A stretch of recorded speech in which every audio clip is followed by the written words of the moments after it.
Salut Marie-Hélène! Allô, Catherine? Check-in, comment ça va aujourd'hui? L'hiver est long, mais je suis quand même, comme d'habitude, super contente d'enregistrer avec toi aujourd'hui. Puis je suis excitée aussi parce que demain, je vais me faire couper les cheveux. Oh! Normalement, c'est pas super excitant, mais en temps de pandémie, c'est comme la grosse sortie du mois. Fait que j'ai bien hâte. Et toi, comment vas-tu?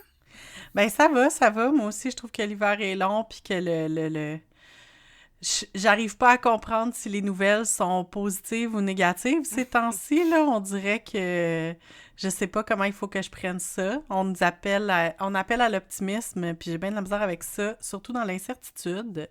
Mais écoute, je suis bien excitée aujourd'hui parce que j'ai un nouveau micro. Fait que Yeah!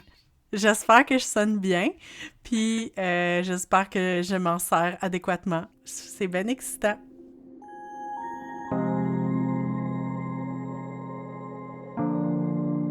Vous écoutez Entre deux eaux, le balado où on nage entre la pataugeoire de la culture pop et les eaux profondes des feelings.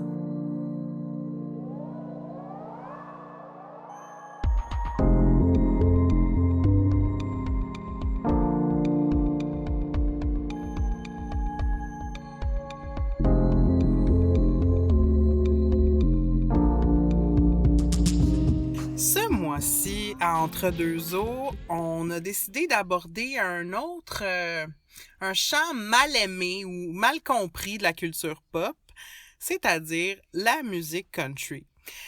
Catherine et moi, ça va peut-être vous surprendre, mais on est vraiment sincèrement attachés à ce style musical-là.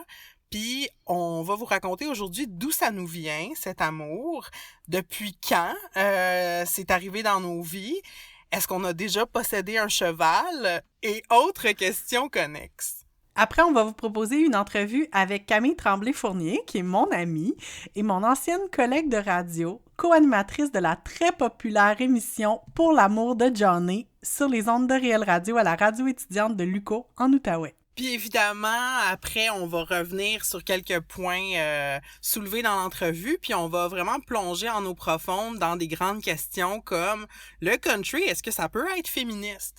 Est-ce que c'est juste animé par des valeurs conservatrices et rétrogrades? Pourquoi est-ce que le country est un style boudé par l'élite? Etc. Ben sur ce, bonne baignade dans le charmant étang du country.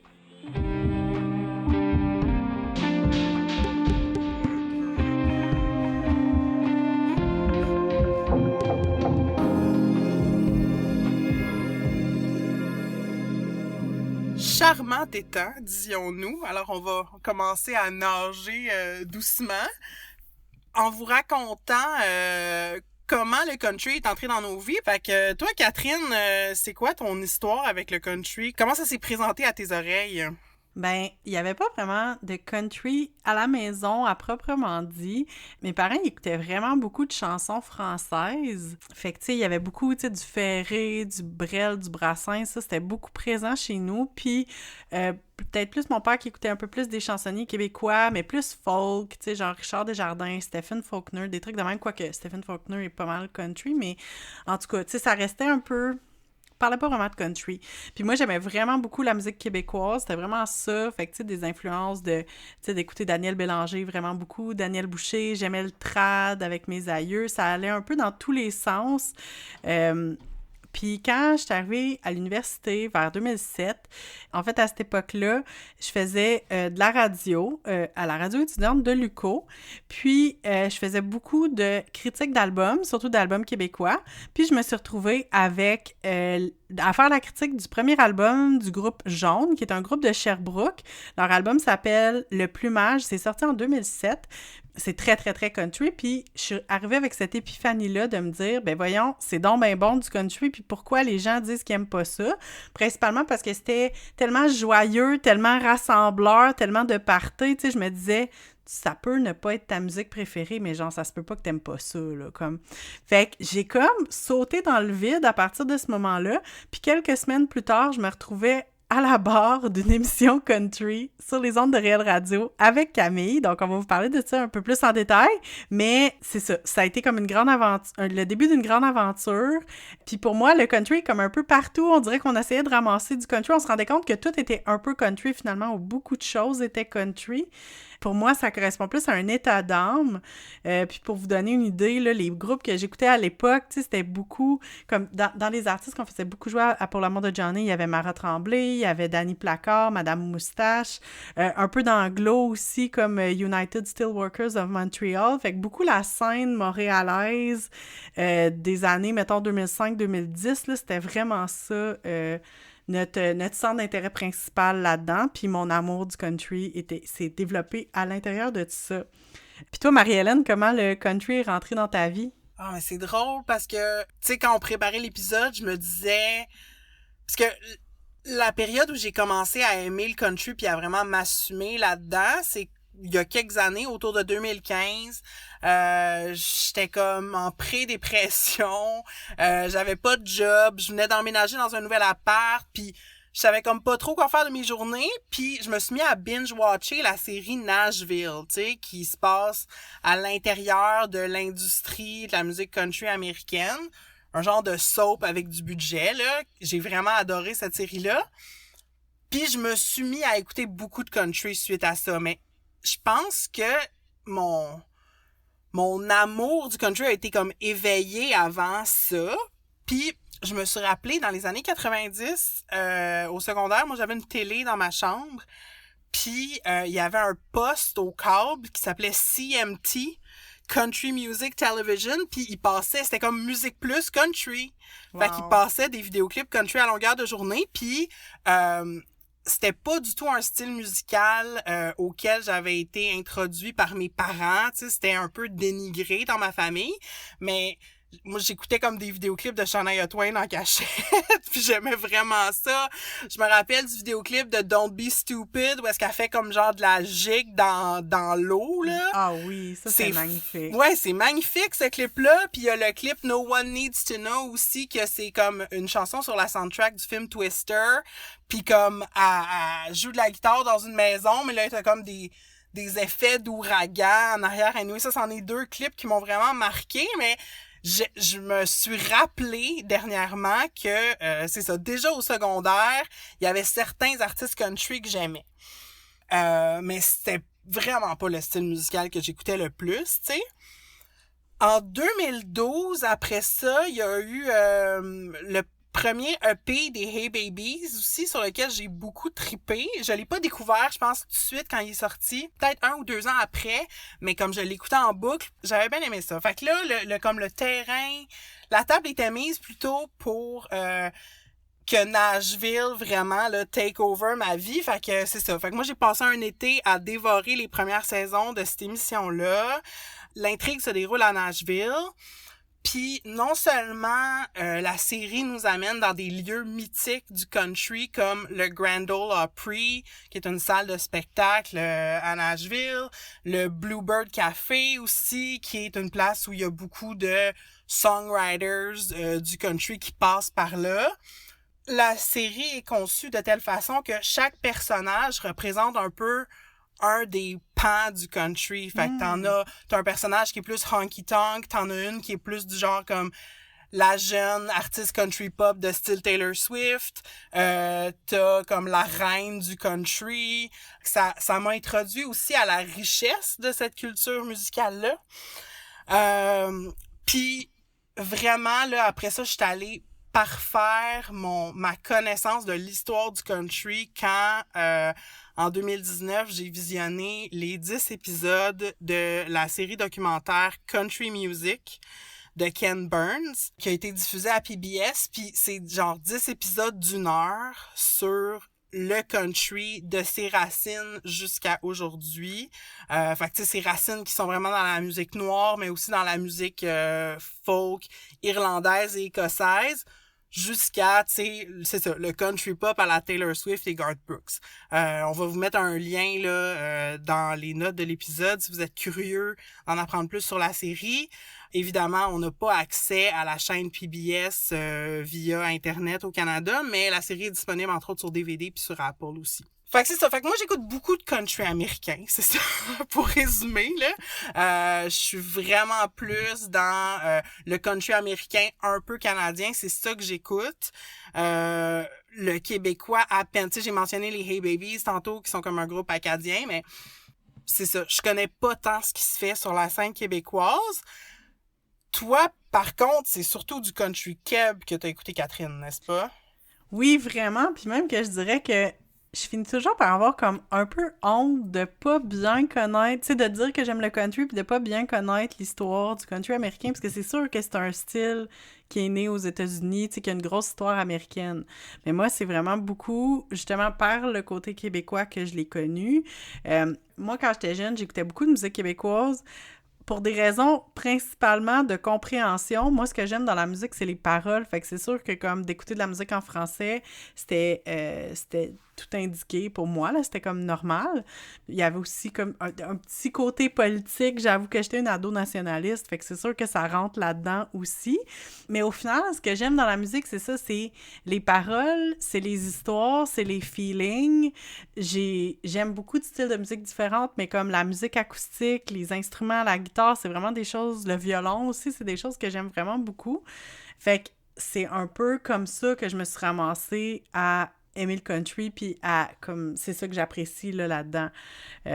Puis quand je suis justement plongée dans cet univers-là country, ben en fait, vu que je faisais de la radio, j'avais le goût de partager mon amour pour la musique country, surtout parce que les gens disaient qu'ils n'aimaient pas le country. Fait qu'on dirait que j'avais le goût de partager ça puis de convaincre les gens d'aimer le country. Puis je suis partie dans cette aventure-là avec mon amie Camille.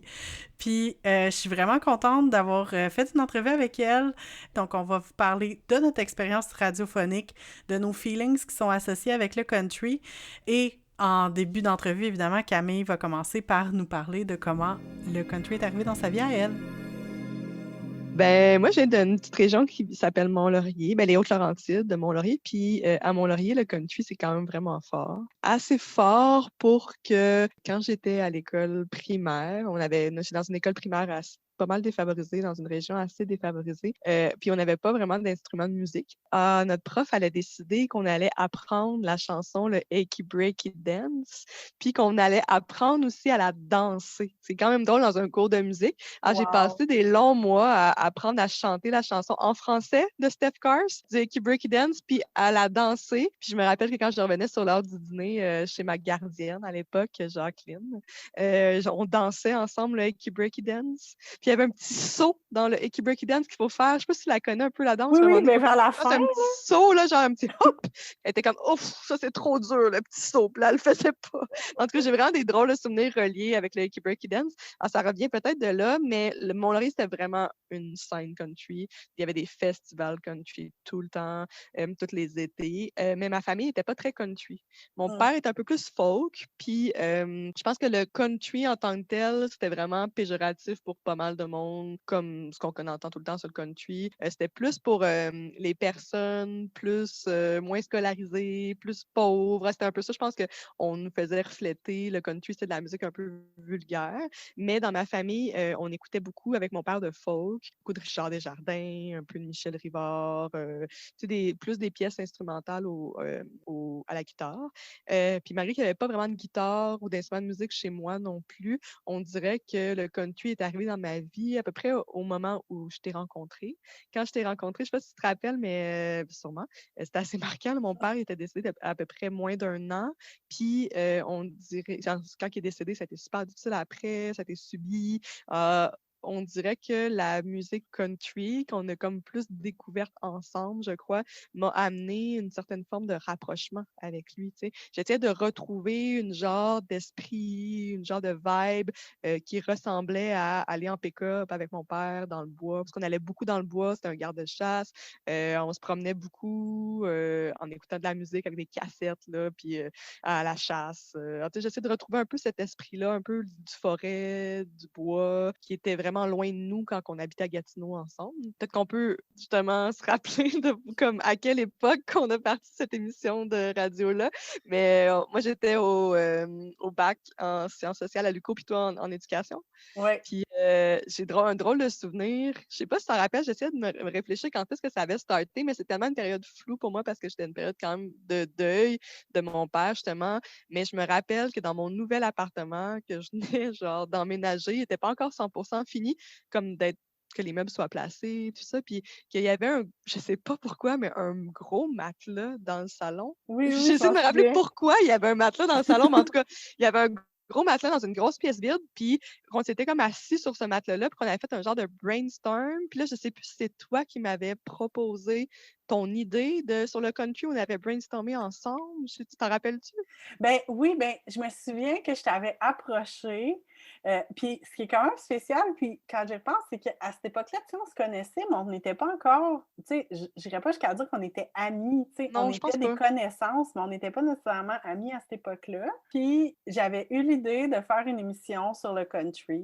Je voulais faire ça avec quelqu'un, puis c'était toi à qui j'avais pensé parce que tu travaillais au café étudiant à l'époque, puis que souvent tu travaillais pendant que moi je faisais mon émission de radio, puis que je pense que c'est comme ça qu'on avait commencé à se parler parce que j'étais allée me chercher un café pendant genre une pause musicale ou après mon émission quelque chose, puis t'étais comme « Hey, c'est toi qui fais jouer du Marat Tremblay à la radio. » Puis que Ah! là, j'avais fait comme « Ah, mon Dieu! » Comme quelqu'un d'autre connaît Marat Tremblay parce que mon approche pour faire mon émission de radio à l'époque, c'était vraiment juste comme je mets ce que moi j'ai envie d'écouter, puis peu importe si personne aime ça, je m'en crisse un peu.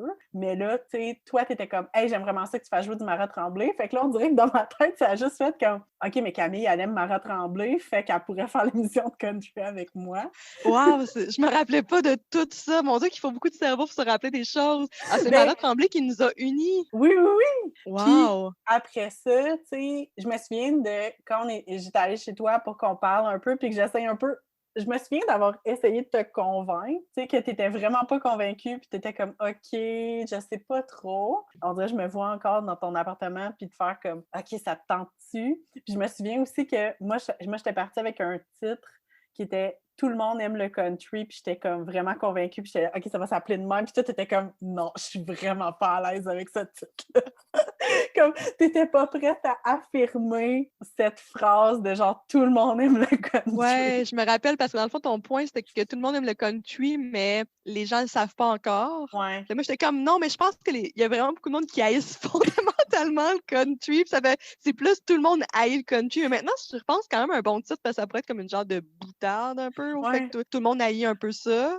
Ou tout Ben, le monde dit j'aime tout. Souvent, moi, ce que j'entends, puis ce que j'entendais quand j'étais jeune, ah ouais, mais j'aime tout sauf le country.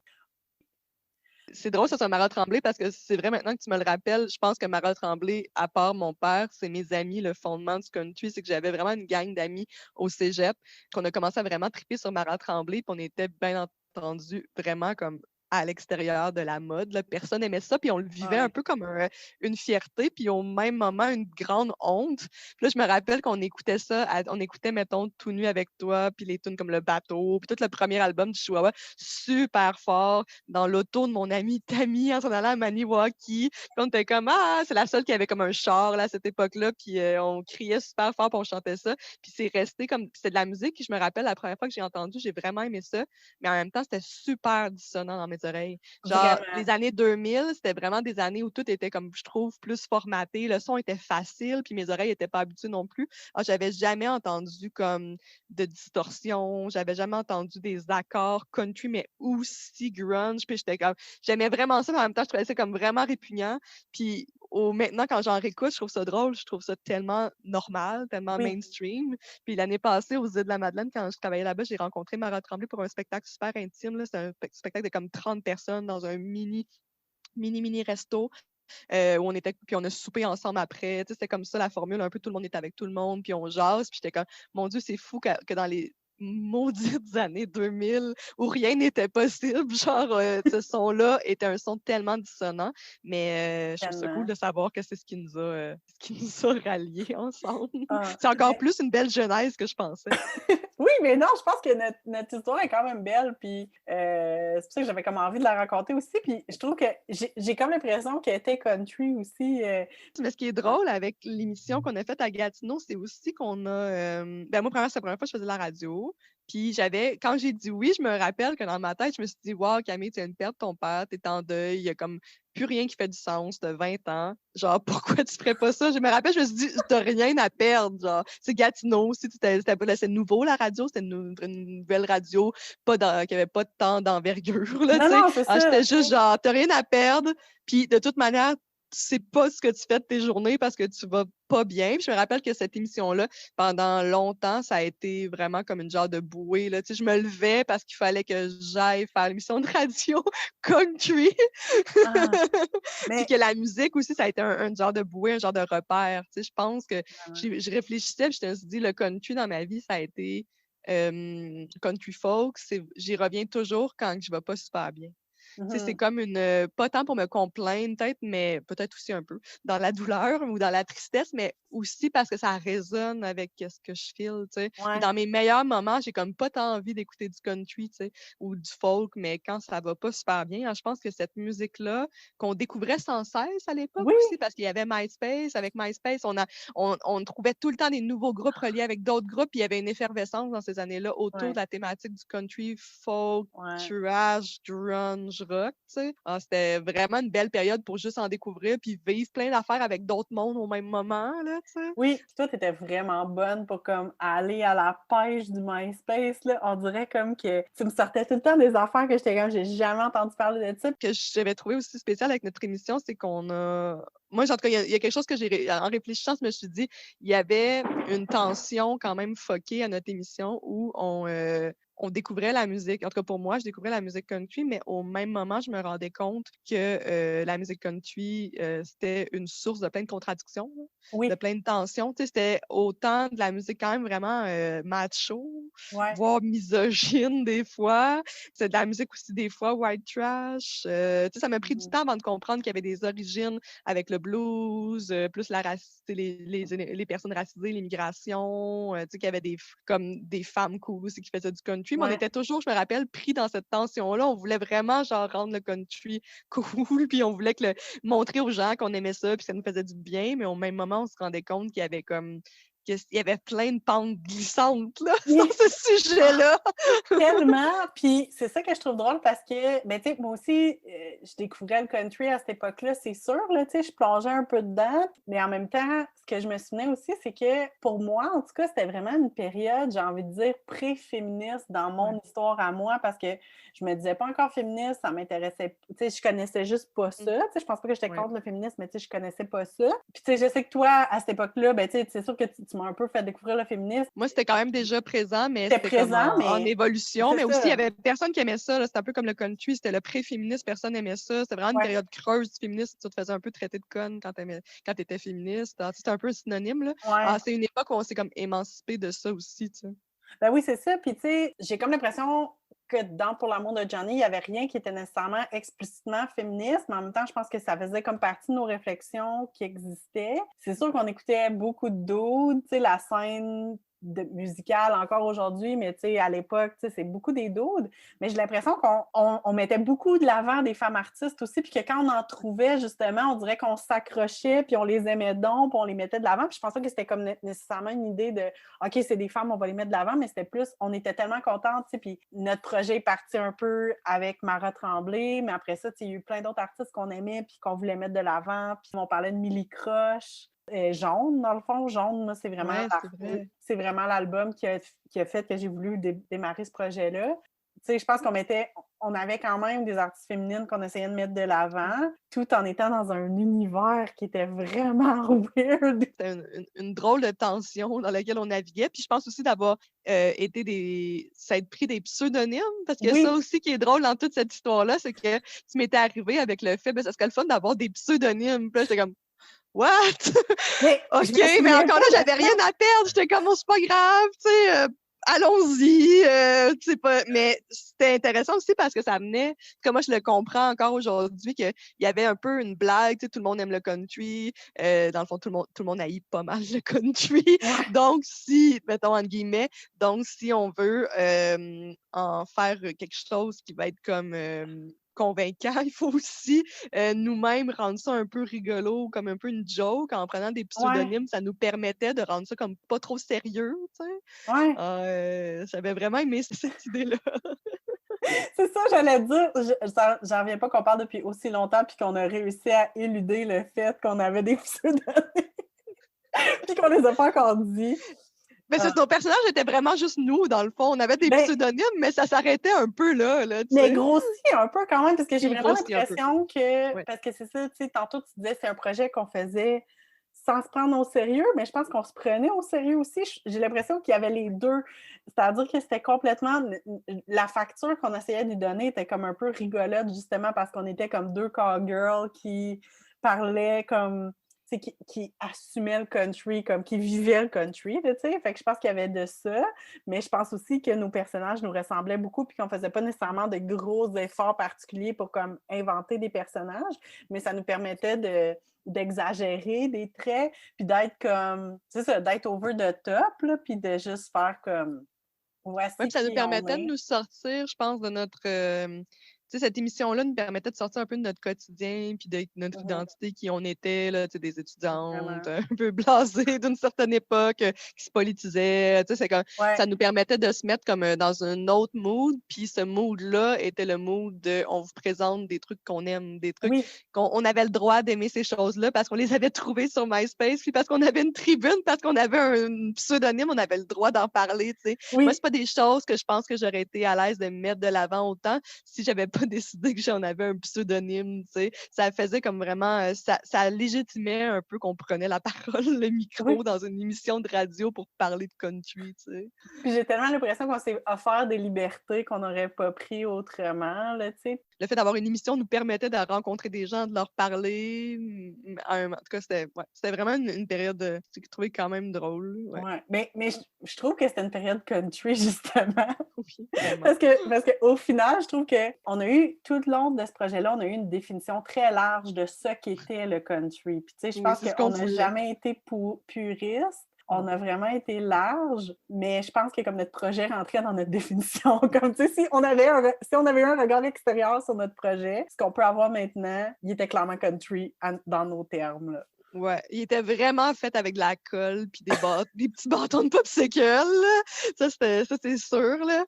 Ben oui, on intégrait juste ce qu'on aimait. Moi, c'est ça que j'aimais, c'est que après, tu sais, j'essayais de lire. Je me rappelle la fois, j'avais essayé de lire des livres sur le country, voir les origines puis tout. Puis j'étais comme, ah, ça, il en existe des podcasts là-dessus. Je me rappelle une fille qui faisait déjà un podcast, je pense à CISM, qui était comme country, avec plus américain, avec comme toutes les bases du country, les classiques puis tout. Puis j'étais comme, ah non, nous autres, c'est pas ça. Nous autres, c'est vraiment plus genre comme des nouvelles affaires trouvées, cochonnées dans MySpace au fond de différentes affaires qu'on aime puis qu'on aurait envie que les gens connaissent. Moi, c'est ça que j'ai aimé, c'est que ça Ouais. nous a permis vraiment d'explorer musicalement, puis ça me manque quand même maintenant. Des fois, je suis comme j'aurais aimé j'aille autant la possibilité d'explorer. Ça nous donnait comme un but, là, une opportunité d'aller explorer, de trouver des nouveaux bands, de trouver des nouvelles inspirations. C'est moins évident maintenant avec le fait que MySpace, c'est comme plus de réseau social en lien avec la musique qui existe vraiment. Oui, parce que, ben, comme tu dis, ça, c'était comme une période quand même effervescente pour le country, entre gros guillemets, à l'époque.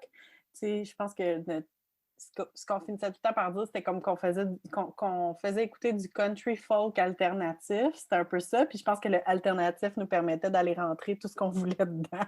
Ouais, je me rappelle qu'on a eu une C'est un grosse peu passe. le... Ben, moi, plus, je Ouais, pense que toi, mais plus une grosse passe grunge. ouais. Il y a eu, toi, t'as plus c'était une passe un peu plus rock, tu sais. Mhm. Puis on allait jouer vraiment là-dedans. Des fois, il y avait juste un peu de guitare. Puis là, on était ou un peu de riff country, puis on l'intégrait. Ou des gens Ouais. qui avaient un peu comme juste une démarche artistique un peu plus country. On était comme, ah ouais, ça fait. J'ai même des souvenirs parce qu'on a aussi, tu sais, contacté des artistes, soit pour avoir leur disque, soit pour avoir des entrevues. Puis j'ai comme le souvenir d'avoir, tu sais, qu'il y avait des artistes qui étaient comme, mais moi, je suis pas country, là, tu sais, comme qui voulaient pas l'étiquette country ou qu'on lisait sur des artistes que nous, c'était comme des classiques. Mais je pense que c'était Carl-Éric Hudon qu'on avait dans nos classiques, mettons, mais que j'avais lu quelque part que lui, il se disait vraiment pas country, puis là, on était comme, bon, encore un autre qui... Tu sais, je pense qu'il y avait aussi ça avec nos espèces d'alter ego, nos personnages, qu'on pouvait dire comme, ah oui, mais tu sais, lui, il dit qu'il est pas country, mais nous, on le sait que dans son cœur, il est country, c'est juste qu'il ne sait pas. Tu sais, c'était comme un peu notre ton, j'ai l'impression. Oui, juste parce qu'on avait des pseudonymes dans une émission spécifiquement de country. on pouvait juste mettre ce qu'on voulait. Moi, c'est ça que j'aimais. C'est comme le caractère un peu dadaïste de notre émission, là. Oui, C'est genre, oui. on pouvait juste y foutre ce qu'on voulait, ce qui nous tentait d'écouter à ce moment-là, puis il y avait comme pas de contrôle. Il y avait personne qui nous surveillait si on était country ou pas Non. country. Il n'y avait pas de la police du country, là. Alors, c'était vraiment le fun de pouvoir essayer des choses. Puis à ce moment-là, juste se dire qu'on faisait une émission de country, on était des jeunes femmes qui faisaient une émission de country au moment où personne n'aime le country, à peu près, où c'était comme Ouais. pas tant la mode, puis aller chercher surtout de la musique alternative, ben ça faisait en soi que ça avait un motif d'existence, puis on pouvait en faire ce qu'on voulait, tu sais. J'ai envie de dire que c'était Linda puis Shirley, la police du country. Oui, J'ai comme l'impression que ça aurait pu être un de nos concepts de dire comme c'est nous.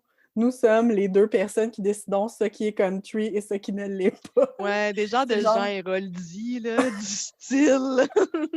Mais même aujourd'hui, des fois, je me surprends, comme quand je parle à des gens, un peu oublié cette période-là. Là. C'était une période justement comme endeuillée, Ouais. compliquée pour moi, mais de transition aussi, de plein de transitions. Des fois, j'oublie un peu que ça existait, ce projet-là, mais pourtant, c'est un projet qui m'a quand même tenu en haleine là, sur, genre, dans ma vie quotidienne. Puis des fois, des personnes me disent genre, ah ouais, mais tu sais, le country, où ils font des jokes, là, on entend encore, comme moi, j'entends encore souvent les jokes, là, tu sais, genre, ouais, mais pas le country, ou ah, c'est du country. Puis moi, je me rends compte que je comprends pas que c'est des jokes. Ça m'est arrivé récemment, tu sais, quelqu'un était genre, ah ouais, mais telle tune de country. Puis j'étais comme, ouais, ouais, ouais. Puis là, j'étais vraiment contente. Ou mettons karaoké, je mets une tune de country. Puis là, je suis vraiment contente. C'est comme naturel pour moi. Puis là, les gens se comprennent pas. Puis là, je dis, ben oui, mais j'étais animatrice d'une émission de country. J'ai comme l'air d'une menteuse. Les gens souvent me disent, hein, quoi?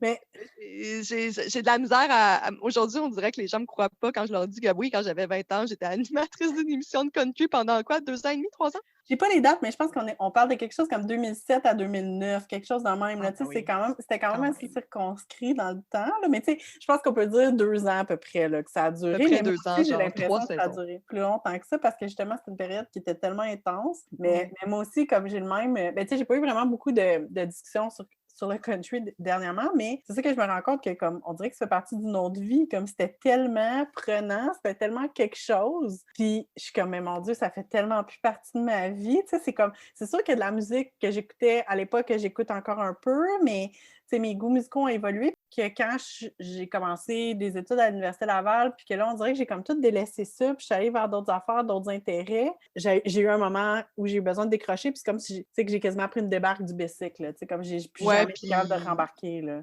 il y a certains styles qui sont devenus plus la mode. Je pense que Ouais, le rock a vraiment relâché pendant un bout. Il y a eu plus d'électro. ouais, Après ça, il y a eu vraiment, vraiment beaucoup de rap. Après ça, c'est revenu à un peu plus d'instrumental. Il y a eu comme vraiment plein de vagues différentes. ouais, Puis le country, puis c'est bien correct, comme est devenu moins populaire pour une certaine période. Mais la période d'effervescence que ça a eu a été intéressante. Puis je serais prête à dire quand même que j'aurais une hypothèse. oh, Que dans le fond, non, mais c'est que dans nos vies, dans le fond, on était vraiment plus tourné autour des questions musicales, les événements. On s'est vraiment intéressé au country. Puis après ça, justement, les enjeux plus féministes sont rentrés dans nos vies. oui, Le féminisme est devenu comme central. Puis on s'est vraiment beaucoup intéressé à ça. Puis il y a des différents mouvements sociaux, des enjeux, des luttes politiques.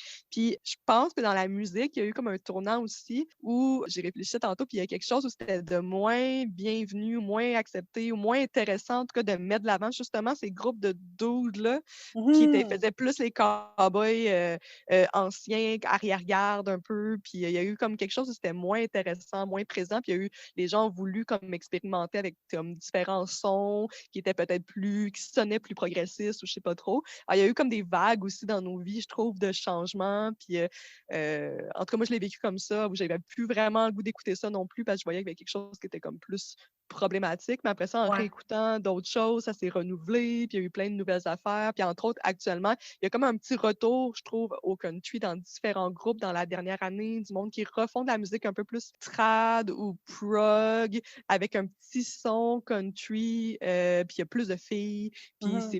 c'est plus l'idée par des filles, c'est écrit par des filles, tu sais. Mettons, on peut penser aux bandes comme Chasse Pareil, tu sais, qui prend vraiment beaucoup de place actuellement, qui est à la mode, que c'est vraiment des filles, puis qui sont plus à l'avant, puis qui ont un petit son country. Tu sais, je pense que c'est en train de revenir, mais il y a eu comme une période un peu plus sèche où genre les gens ont voulu comme aussi passer à un autre style de Ouais. représentation aussi, là. Je voulais dire que ce que ça m'a permis aussi après, puis ça fait un peu partie de mes découvertes, c'est que ça faisait longtemps que j'avais pas eu un genre de gros coup de cœur pour de la musique country quand je suis allée travailler au Nunavik. Mm. puis que j'ai entendu par hasard des chansons à la radio parce que dans beaucoup de communautés autochtones, dont les communautés inuites, la radio est tout le temps allumée, puis la musique joue en continu, puis des fois elle est interrompue en plein milieu de la chanson par du monde qui annonce des affaires, puis mais il y a beaucoup de musique country inuit. Mm. C'est pas mal souvent des traductions de chansons connues, puis ça m'a fait chambouler, là. Les chansons en Inuktitut country, c'est tellement beau, c'est tellement doux, le son, c'est comme un peu plus lo-fi souvent, puis Mm. ça a vraiment quelque chose qui pogne au cœur. J'ai souvent essayé de les retrouver, de les googler. Tu sais, c'est dur à trouver parce que c'est pas nécessairement des chansons. Des fois, ils les ont à la radio locale, puis ils ont plein de tapes, mais c'est pas nécessairement sur Internet. Mais je dirais d'aller chercher sur Internet, genre country music, Inuit ou Inuktitut. Il y a vraiment quelque chose de magnifique, puis c'est super contradictoire, puis fucké, mais il y a aussi à la radio, dans les communautés autochtones, mais aussi chez les Inuits, beaucoup de chansons en Inuktitut qui sont des chansons country, mais qui sont religieuses, Mm. souvent catholiques. Alors ça, c'est vraiment weird, mais c'est ces chansons-là que j'ai trouvées aussi super belles. Pour les funérailles, par exemple, il y a souvent des tunes un Mm. peu country en Inuktitut qui sont vraiment douces, vraiment belles, vraiment poignantes. Ça a été vraiment mes grosses découvertes. Puis sinon, j'ai découvert aussi tout le country acadien parce que dans les Mm. dernières années, j'ai été travailler aux îles de la Madeleine. Puis un peu comme dans les communautés autochtones, la radio est toujours ouverte partout. Puis il y a énormément d'émissions country. Il y a comme genre 3 émissions country par semaine de radio. Puis là, au début, je me dis, je vais faire une émission de radio country à la radio. Puis là, je me dis comme, non, il y a déjà 3 émissions de radio country, tu sais. Puis avec tout ça, tu sais, country acadien, country américain. Puis, mais la musique acadienne country Mm. est vraiment drôle. Moi, c'est comme un genre réservoir de jokes que j'ai encore aujourd'hui au quotidien. Tu sais, comme il y a une chanson qui s'appelle, que j'ai eu dans la tête tout l'été passé. C'est peut-être à ma découverte, là. C'est Mojito, Mojito. Puis c'est genre vraiment drôle, là. Vous irez googler, là, mais Mojito, Mojito, puis d'un certain Leblanc, quelque chose. Puis toutes les blagues dites en genre de langue franco-acadienne sont comme magnifiques. C'est des perles. Il y en a plein, là, tu sais, sur la pêche, sur les homards, sur la vie insulaire. Ah, ça, c'est dans mes highlights des dernières années que j'ai adoré, là, tu sais. D'aller travailler dans les différentes communautés autochtones, ça m'a vraiment aussi fait renaître de l'amour pour le country, puis de chanter des tunes country avec les personnes avec qui j'étais. Ça a été comme vraiment des beaux moments, puis ça m'a vraiment redonné envie d'en écouter plus. C'est vraiment des belles découvertes. Hey, mais je suis vraiment contente d'avoir parlé de ça avec toi aujourd'hui. Ça faisait vraiment longtemps qu'on n'avait pas parlé de country. Je trouve que c'est le fun, genre presque 15 ans plus tard, d'avoir un regard là-dessus. 15 ans? Ah ben Linda puis Shirley sont toujours vivantes. Toujours vivantes. Toujours vivantes. Elles vivent dans nos cœurs, en tout cas. Ah ben peut-être un retour un jour, peut-être qu'on se fera une émission spéciale c'est pour clair, les 20 ans. Merci vraiment, Camille, d'avoir pris le temps de parler de ça avec moi. Avec plaisir. C'était vraiment une belle pause de télétravail pour moi.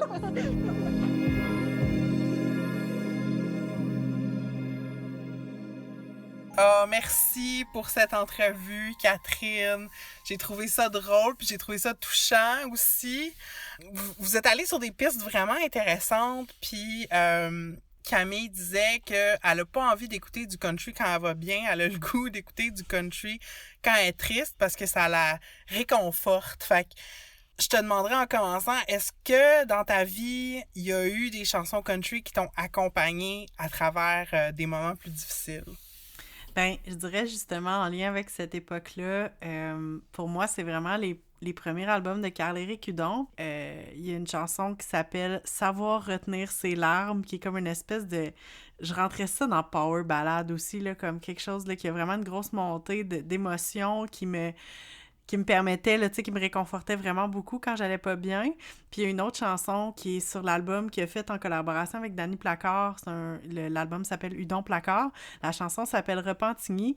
Puis dans Repentigny, il y a même un sample de Savoir retenir ses larmes. Je suis capable d'écouter ces chansons-là en boucle. Puis tu sais, c'est ça. Il y a un aspect réconfortant, mais il y a un aspect aussi comme, tu sais, rester dans un état... dépressif un peu, là. Mais c'est vraiment des tunes qui me portent.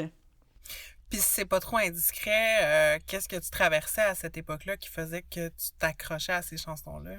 Ben, j'ai envie de dire, c'était comme un état général. C'est juste avant que je déménage de Gatineau. Fait que c'était, tu sais, le sentiment, j'étais pas bien dans mon bac. J'étais pas bien avec les gens avec qui j'étais dans mon bac, principalement. Fait que, tu sais, je pense que c'était comme... je commençais à découvrir le militantisme aussi, puis les causes sociales. Puis je pense qu'il y avait beaucoup de colère qui vient avec ça. Je pense que des fois, quand on devient féministe ou quand on devient comme... Tu sais, à s'intéresser aux enjeux sociaux, je pense que ça amène beaucoup de colère. Puis de, tu sais, justement, là, se demander qu'est-ce que je fais de ma vie, je lâche mon bac pour aller faire autre chose. Fait que c'était une remise en question, disons, de la vie en général. Ouais. Se sentir incompris, puis Ouais. trouver refuge dans la musique. Mhm. Trouver refuge dans de la musique que personne aime et ou que personne connaît. De la musique que seules Shirley et Linda te comprennent d'aimer. Puis justement, parlant de pseudonymes, tu sais, j'entendais un peu dans l'entrevue que vous aviez un peu peur de vous assumer publiquement, tu sais, dans votre amour du country. Je pense que je connais la réponse, mais est-ce que ton amour du country, Catherine, est ironique? Est-ce que c'est un plaisir coupable? Ben, je pense que c'est intéressant parce que justement, on a pris le choix de prendre des pseudonymes, puis le choix de prendre des pseudonymes, je pense pas qu'on a énormément réfléchi à ça au départ. C'est comme venu un peu dans le concept de l'émission, on a fait comme, OK, on va faire ça, ça va être funny. Tu sais, je pense pas qu'on se cachait d'aimer ça nécessairement. Mais sincèrement, j'aimais vraiment ça, puis c'était vraiment ça dès le départ, là. Tu sais, quand j'ai écouté l'album du groupe Jaune, je me disais vraiment... J'aime cette musique me fait littéralement du bien à l'intérieur. Mais toi, Marie-Hélène, est-ce que t'aimes ironiquement le country ou t'aimes... Ben, clairement pas, là. Non, moi, j'aime vraiment ça. Puis, en fait, les gens qui vont aimer le country parce qu'ils trouvent ça drôle, tu sais, comme ils vont aimer ça pour en rigoler. Moi, ça me tanne, en fait, un peu, là. Oui, Dolly Parton, tu sais, j'aime ça. Pour vrai, sincèrement, il y a des chansons qui me font pleurer, tu sais. Mais j'aime aussi des trucs qui sont comme considérés vraiment quétaines, tu sais, comme du Reba McEntire ou comme des chanteuses pop country des années 90, que, tu sais, c'est pas le folk intello, là, du tout, tu sais, mais j'aime ça sincèrement. Au même titre que j'aime sincèrement Céline Dion, tu sais. Moi, j'aime pas Céline Dion au 2e degré. En tout cas, je sais pas, je trouve ça plus intéressant, puis en même temps, c'est comme une musique tellement proche des émotions. Oui. Je trouve que comme tu te coupes, tu rentres pas dedans vraiment si t'es juste là de loin à aimer ça au 2e degré, tu sais. Ben, c'est exactement ça. Mm-hmm. Fait que justement, tu sais, le country, il peut aller... S'il y a un spectre du country, là, que d'un bord, t'as... tu sais, Willie Nelson puis Richard Desjardins, puis que de l'autre bord, t'as Taylor Swift. Tu sais, là-dedans, déjà, il y a un range, mais de ce que j'entends, c'est qu'à votre émission de radio, vous êtes même allé comme au-delà, tu sais, du spectre. Fait comme, c'est quoi ta définition du country? Ben, j'ai fini avec comme 4 éléments.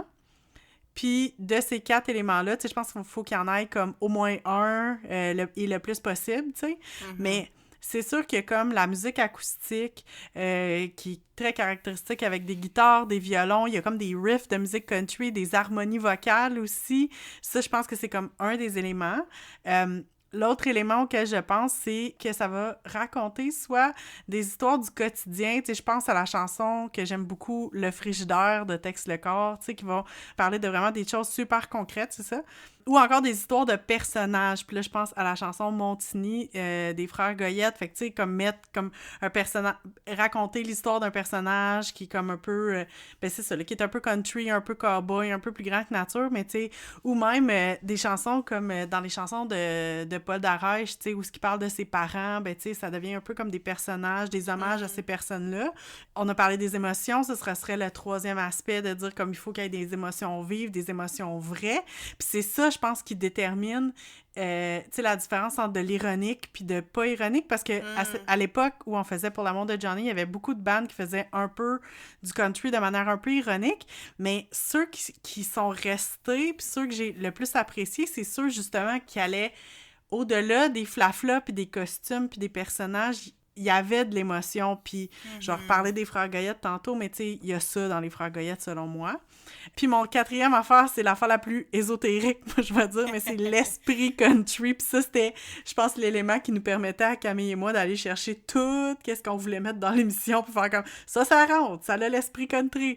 Puis l'esprit country, j'ai super aimé l'image que Camille, elle a dit que ça tient avec de la colle puis 2 bâtons de popsicle, là, tu sais. Fait qu'un esprit très do-it-yourself, un peu trash, un peu tout croche, et on peut aussi ajouter country alternatif, fait comme ça on peut rentrer n'importe quoi.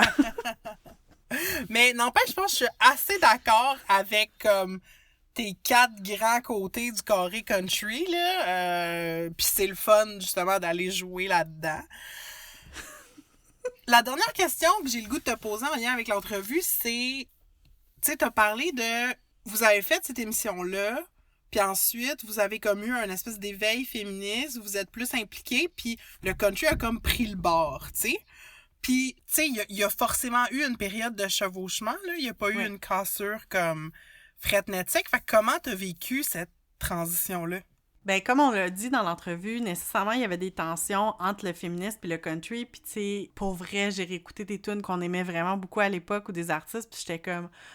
OK, mais c'est comme très culture du viol, c'est très, tu sais, c'est très problématique, fait que je pense qu'il y avait des tensions là-dedans. C'est sûr qu'il y a une cassure, tu sais, c'est ça, on a fait ce projet-là, puis à un moment donné, évidemment, on a arrêté. Moi, je suis déménagée à Québec, puis j'ai commencé à prendre des cours d'études féministes, à lire beaucoup sur le féminisme, fait que c'est comme si c'était un intérêt dans ma vie qui s'est remplacé par un autre, fait que, puis que oui, c'est sûr que c'était 2 affaires séparées, mais après ça, c'est comme si le temps que je consacrais, mettons, à tout l'aspect culturel et musical, quand j'ai fait de la radio, puis tout ça, ça a comme été un peu remplacé par de l'implication militante dans des groupes féministes. C'est un peu ça, là. Fait que c'est pas tant le country que t'as délaissé que la musique. Ben oui, c'est un peu ça qui est arrivé. Puis tu sais, aujourd'hui, j'écoute vraiment moins de musique, puis beaucoup plus de podcasts. Tu sais, je lis des essais au lieu de lire des romans. C'est un peu ça, là, qui s'est passé pour moi, là.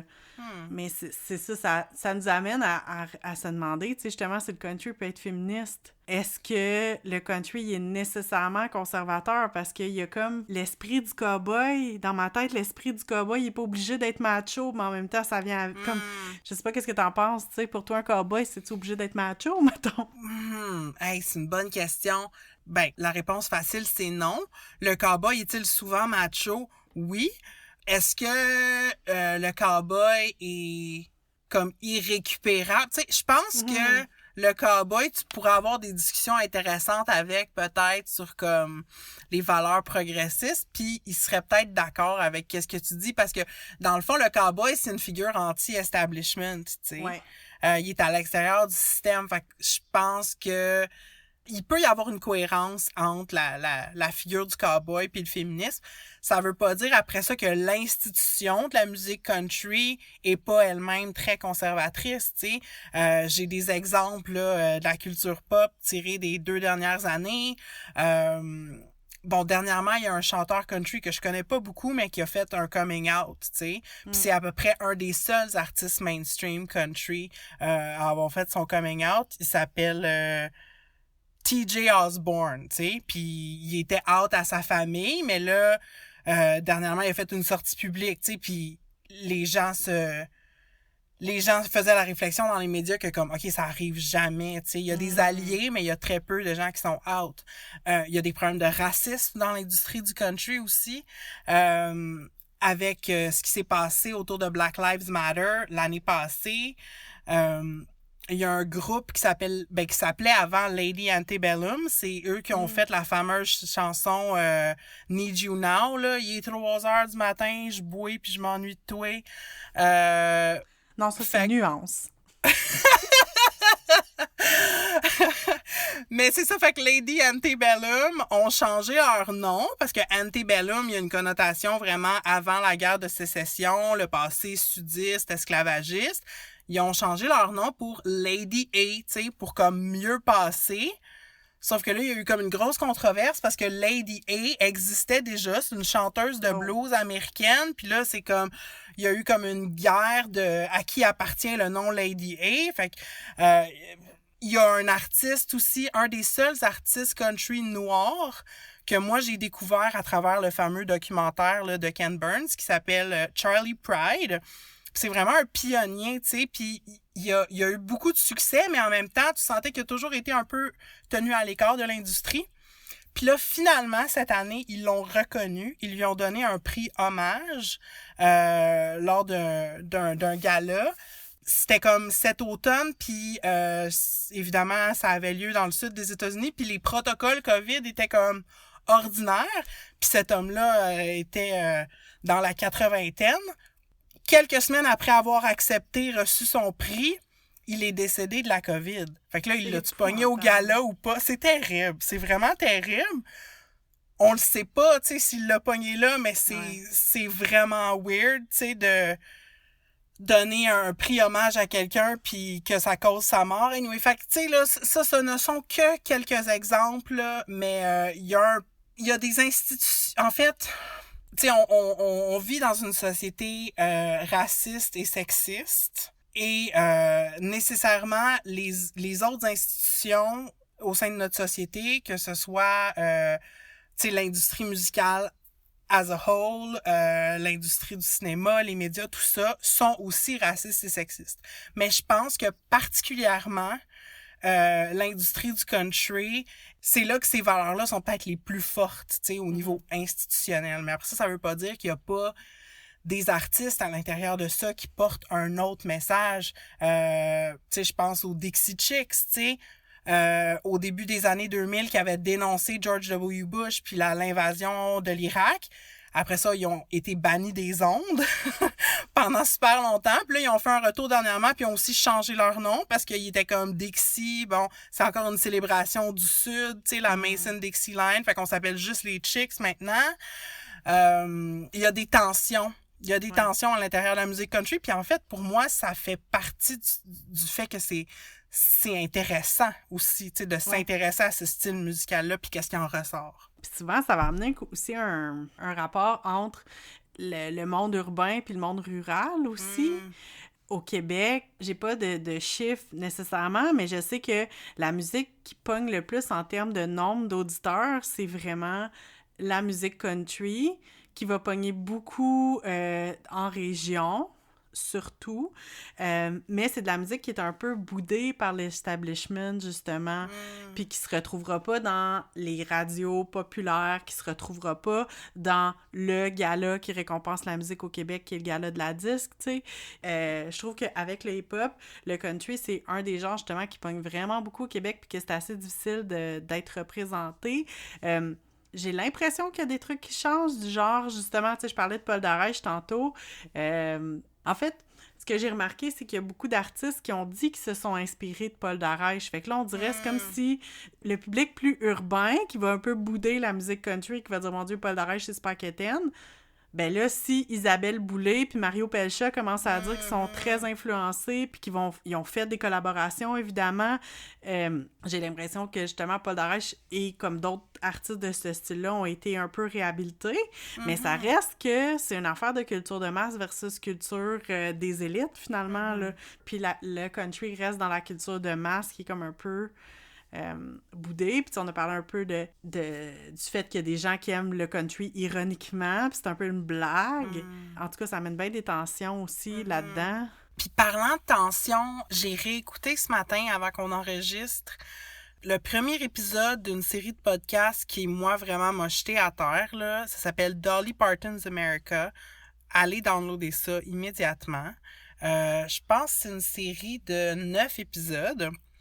Puis le premier épisode, spécifiquement, il explore la tension entre les femmes qui font le country et les femmes qui écoutent le country, et comme toute leur résilience, leur force de caractère, versus leur inconfort avec l'identité, l'étiquette de féministe, tu sais. Fait que c'est des femmes qui sont peut-être en pratique, on pourrait dire, de l'extérieur féministes, même si elles ne se revendiquent pas comme telles, tu sais. Il y a toutes les questions de classe sociale aussi qui sont interreliées là-dedans. Il y a beaucoup de chansons qui parlent de la difficulté de la classe ouvrière ou des personnes avec peu de moyens de se débrouiller dans la vie. Tu sais, il y a beaucoup de chansons là-dessus. Puis les femmes, tu sais, des femmes qui ont vécu de la misère, qui ont vécu la violence conjugale, qui ont vécu plein d'affaires difficiles dans leur vie, puis qui arrivent à se dépêtrer de là-dedans, on dirait que, j'ai comme envie de dire, ils n'ont pas le luxe d'avoir le temps de se poser de lire sur le féminisme, sur les grandes théories. Tu sais, fait qu'il y a un peu cet aspect-là que je pense qu'on oublie des fois. Puis c'est ça, puis ça me ramène au country, justement, tu sais, des chansons qui sont tellement... Tu sais, qui vont pas nécessairement prendre position de manière spécifique en disant il faut plus de logements sociaux, puis il faut augmenter le salaire minimum. Tu sais, ils vont pas dire des affaires de même, mais tu sais, je pense à la tune 6 heures moins quart, qui est comme le gros classique de Paul Darèche, qui parle comme de son père puis de sa mère, son père qui travaille de nuit, la mère qui se torche la maison, qui fait des ménages, tu sais, comme l'espèce de petite vie de misère, d'être tout le temps en train de travailler, puis d'essayer d'arriver, puis subvenir aux besoins de sa famille, mais de pas vraiment y arriver au final. Tu sais, ça expose des situations de misère ou des situations difficiles, mais ça amène pas des solutions. Ouais. Puis après ça, ben c'est sûr que nous, on pourrait récupérer ça en disant, ben tu sais, justement, c'est la preuve qu'il faudrait améliorer les conditions de travail des travailleurs non spécialisés ou des trucs comme ça, mais je trouve que ça lève le voile sur certaines réalités sociales. Je pense que c'est ça que j'aime. Ben c'est du storytelling, en fait. Le country, pour moi, c'est souvent du storytelling, fait que c'est puissant, mais après ça, c'est pas nécessairement... Ça a comme pas un tag engagé. Mais ça peut l'être. Je pense que c'est ça. Ben, je pense que tu peux avoir une lecture engagée, en tout cas, tu sais. Puis j'aurais le goût de terminer en disant que quand justement le country raconte des histoires, puis spécifiquement quand des chanteuses country qui écrivent elles-mêmes leurs chansons racontent des histoires, elles s'intéressent souvent à la vie de femmes qu'on met pas nécessairement de l'avant tout le temps, tu sais. Une tune de Reba McEntire que moi j'aime beaucoup, ça s'appelle Is There Life Out There? Mon Dieu, je viens tout émue tout à coup, c'est vraiment weird, je vais pleurer. Mais dans le fond, c'est l'histoire d'une femme, justement, tu sais, qui a été mère de famille, qui a élevé ses enfants, puis là, comme, un jour, elle se réveille, puis là, elle est plus vieille, puis elle est comme, OK, mais je me suis comme mis de côté toute ma vie, tu sais, est-ce que je devrais comme partir puis aller me trouver quelque part, tu sais? Tu sais, je veux dire, c'est pas des histoires... On parle souvent, là, tu sais, que les actrices peuvent plus trouver de travail après, genre, 45 ans, mais là, cette histoire-là, elle met au devant l'histoire d'une femme qui est comme dans la quarantaine, cinquantaine, puis qui se pose des questions sur sa vie, puis qui, justement, cherche un sens, puis qui amène comme du sérieux à ces questionnements-là, tu sais, qui prend cette espèce de mal de vivre-là au sérieux, tu sais. Puis ça, c'est à peu près une des affaires que je trouve le plus touchant dans le country. Puis, parlant d'émotions, de choses qui nous touchent, en dernière partie, on avait le goût de se vautrer dans la douleur. Puis de vous partager à chacune là, nos top 3 tunes de Heartbreak Country. Fait qu'au retour de la musique, on vous présente ça.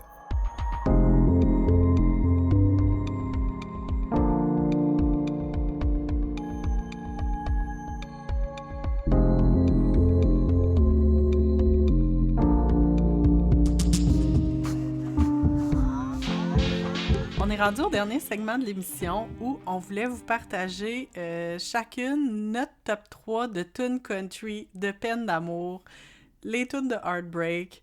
On est dans le country, on est dans des émotions exacerbées et dans des grandes histoires d'amour et souvent d'amour déchu. Marie-Hélène, ton top 3. Oh mon Dieu, j'ai eu tellement de plaisir à bâtir cette liste-là. Moi, je suis vraiment allée dans des classiques, là. Fait que du country américain des années 50 à 70. En commençant par Willie Nelson. Willie Nelson, que moi, je connaissais comme un vieux poteux, là. Jusqu'à tout récemment, j'étais comme, OK, je pense qu'il a un bandeau, il a des grands cheveux blancs longs, puis il fume du weed, tu sais. Mais c'est un très, très grand auteur-compositeur. C'est une autre des choses que j'ai apprises en regardant le documentaire Country Music. Puis Blue Eyes Crying in the Rain, qui est ma première chanson, c'est une des chansons qu'il a écrites et qu'il a interprétée lui-même. Je trouve souvent que les chansons country les plus efficaces sont celles aux concepts les plus simples. Oui, ce sont des histoires, il y a beaucoup d'images, mais c'est des choses auxquelles à peu près tout le monde peut s'identifier, tu sais. Fait que Blue Eyes Crying in the Rain, c'est la chanson d'un départ, la fin d'une relation, mais tu sais, on n'a pas les circonstances précises, on n'a pas les détails, et donc n'importe qui peut entendre ça puis relate. Son interprétation est tellement sincère, c'est pas forcé dans l'émotion, mais tu sens la douleur. Je sais pas si je sais pas si j'utilise correctement le mot langueur, là, mais en tout cas, il y a comme quelque chose de doux, amer, puis de résignation, tu sais, dans l'acceptation de la fin. Il est pas là en train de se battre puis en train de dire « reviens », mais c'est juste comme, des fois, ça finit, tu sais, puis des fois, on porte ça dans nos cœurs, tu sais, tout le temps, puis c'est beau. C'est juste, c'est simple et c'est beau. Puis, un peu dans la même veine, une autre chanson écrite par Willie Nelson, mais celle-là qui a pas été interprétée par lui quand elle est sortie. Dans le fond, c'est une chanson écrite pour Patsy Cline, que lui-même a repris plus tard, mais c'est la chanson Crazy. C'est super connu, là. J'aurais pu mettre d'autres chansons de Patsy Cline dans mon top 3, même que j'ai hésité, là, entre autres, avec la chanson She's Got You.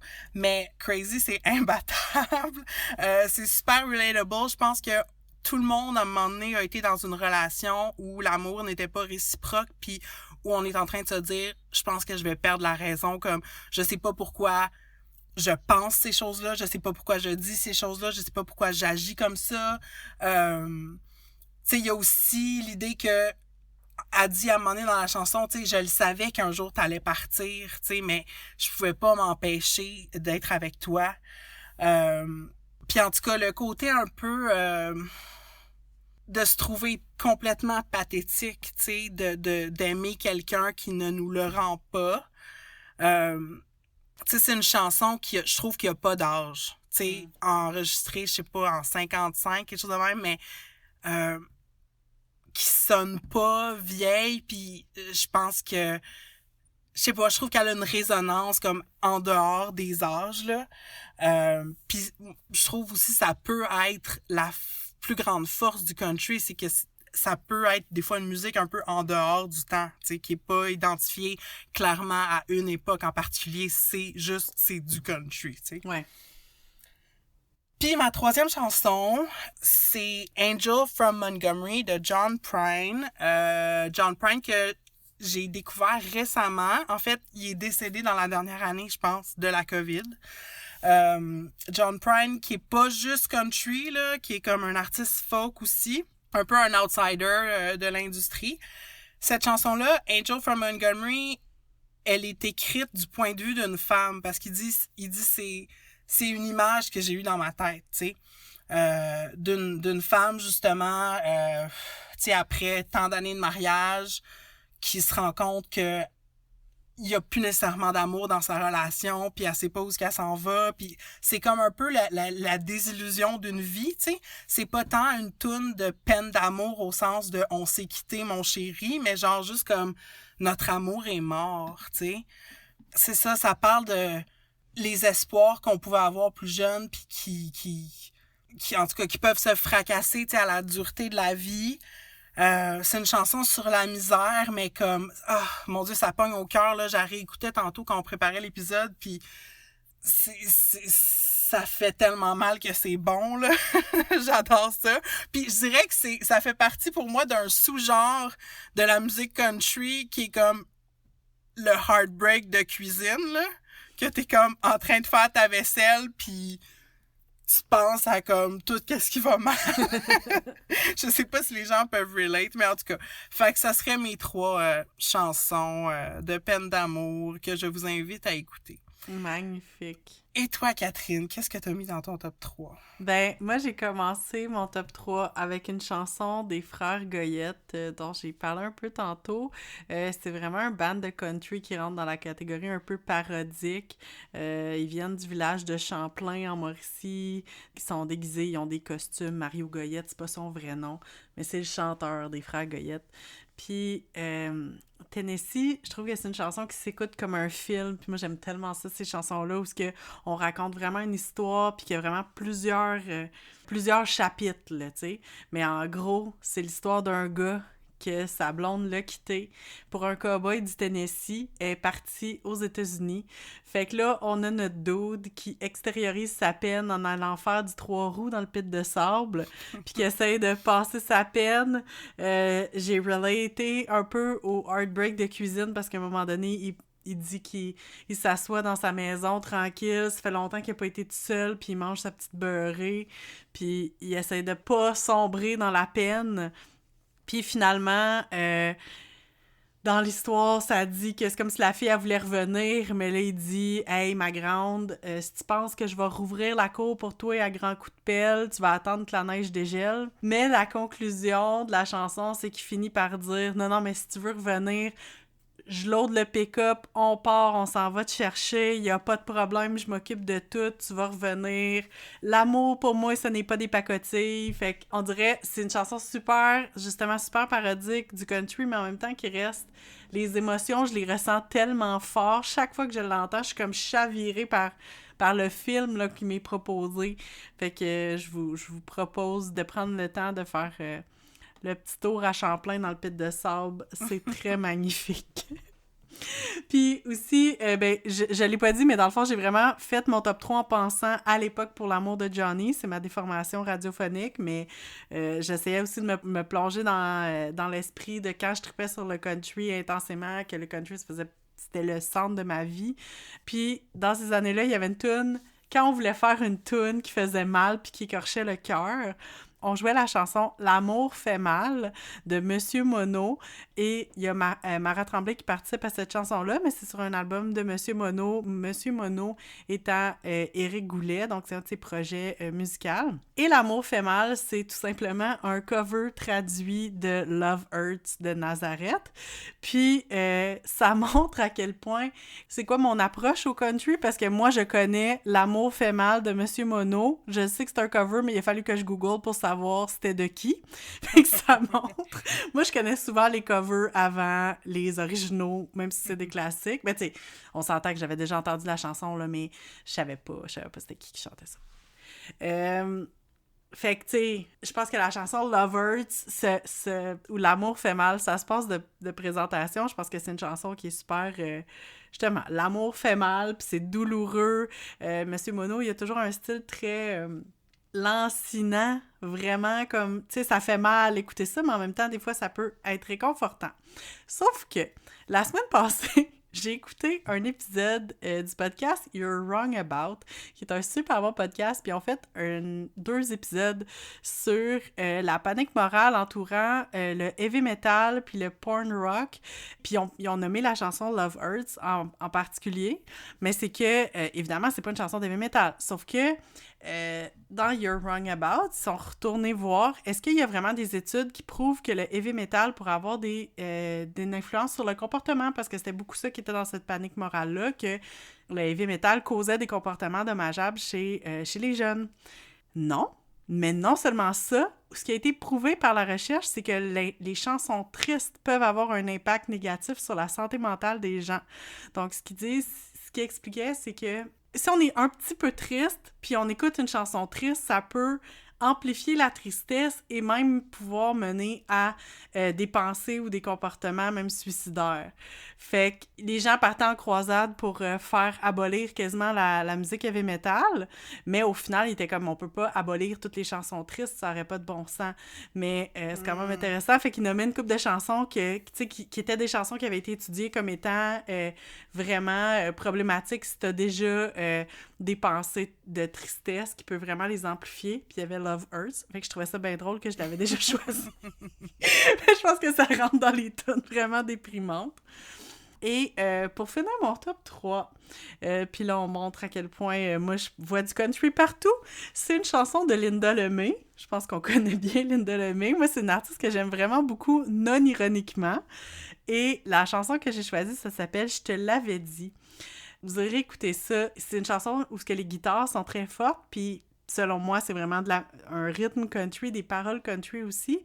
Je te l'avais dit, c'est un peu la fille qui dit à son partenaire, justement, tu sais, je te l'avais dit que mon cœur était déjà brisé, puis que ça se réparerait pas, puis que on peut pas... En fait, moi, la phrase dans cette chanson-là qui me jette à terre dans tous les sens, c'est quand elle dit « On passe pas tout ce temps-là à gravir une échelle pour se ramasser en bas, puis encore croire au ciel. » Fait qu'on dirait dans le contexte d'une peine d'amour, d'une fin d'histoire d'amour, tu sais, on dirait que j'ai tellement relaté à cette chanson-là de me dire, tu sais, que tu y vas, tu y crois, tu vas monter, puis finalement, tu te ramasses à terre, fait que en te ramassant à terre, tu peux pas croire jamais que tu vas remonter, tu sais, fait que il y a... C'est ça, c'est du Linda Lemay à son meilleur, qui a quand même une couple de tunes qui, selon moi, sont country, même si c'est pas nécessairement une artiste country, mais... Écoute, des émotions raw, des chansons en film aussi, ça aussi on en fait souvent, mais celle-là en particulier, là, c'est triste, c'est triste. Puis où est-ce qu'on va être capable, Catherine, d'écouter toutes ces chansons-là qu'on a nommées et plein d'autres? Ben là, écoute, c'est spécial parce que moi, quand je faisais de la radio country, on faisait jouer des tunes, justement, mais là, en podcast, c'est pas mal plus compliqué avec les droits d'auteur et tout ça, mais on vous a préparé une belle petite liste, une belle petite playlist sur Spotify. Fait que c'est sûr qu'on va vous partager le lien. Vous allez pouvoir aussi la chercher. La playlist s'appelle « Tout le monde aime le country ». Donc, si vous avez bien écouté, vous saurez que c'était le titre que je voulais initialement donner à mon émission de radio country. C'est sûr que les chansons qu'on a nommées dans l'émission, on les a mis dans la playlist, mais on en a mis plein d'autres, puis vous allez voir si c'est américain, c'est Marie-Hélène, si c'est québécois, c'est moi. Mais ça va être une belle liste là, que vous allez pouvoir écouter en faisant la vaisselle. Oui, c'est ça, en nursant votre heartbreak. Fait qu'on vous souhaite des belles découvertes musicales.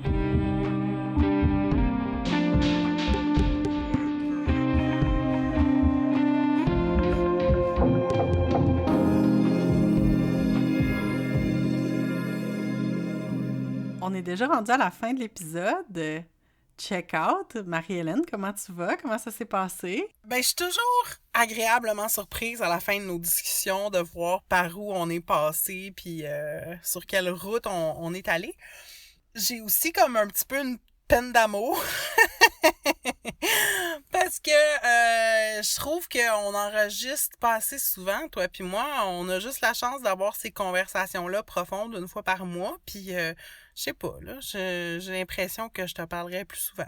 Moi aussi, je trouve ça. Je pense qu'on devrait se parler plus souvent. Qu'est-ce qu'on fait? On passe-tu un épisode aux 2 semaines? Ah, why not?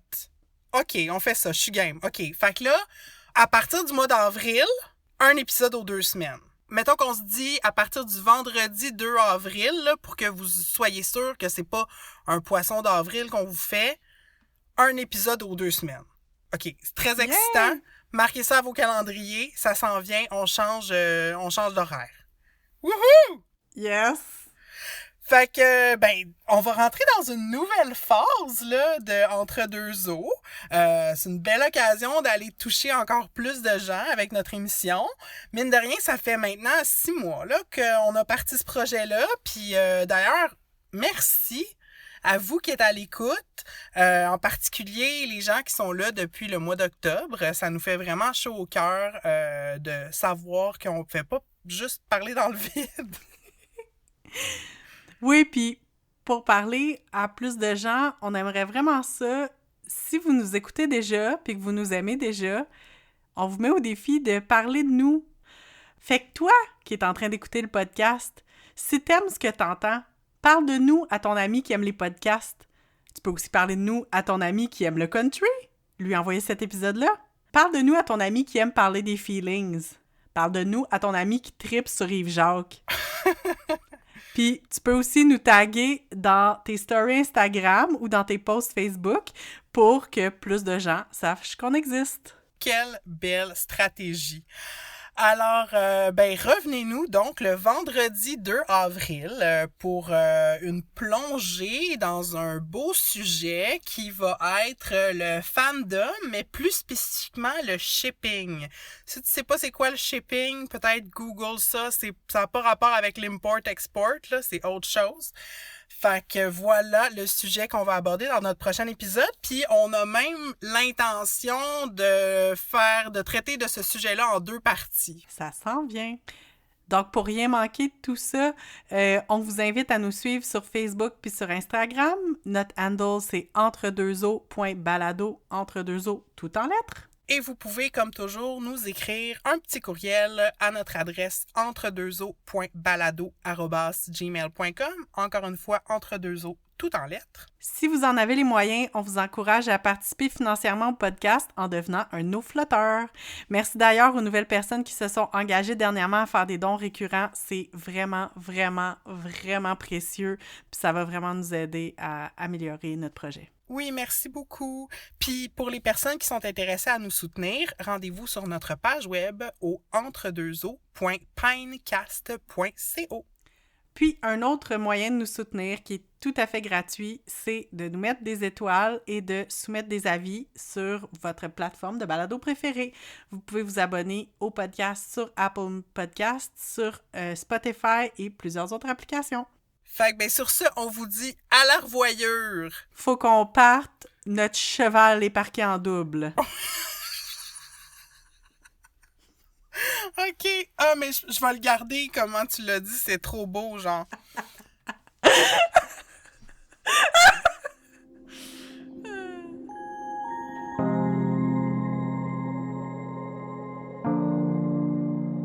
Ce balado est produit, animé et réalisé par Marie-Hélène Larochelle et Catherine Ploufjeté. C'est aussi Marie-Hélène qui fait le montage. Notre thème musical est composé et interprété par Poulain et notre visuel est une création de Roxane de Carufel. Nos épisodes sont enregistrés à la maison. Moi, Catherine, j'habite à Québec sur des terres qui font partie du territoire traditionnel non cédé des Hurons-Wendat. Et moi, Marie-Hélène, je suis à Montréal, au Diodiagué, un territoire autochtone non cédé gardé par la nation Kanien'kehá:ka. Ce balado est une idée originale de Catherine Ploufjeté et Marie-Hélène Larochelle.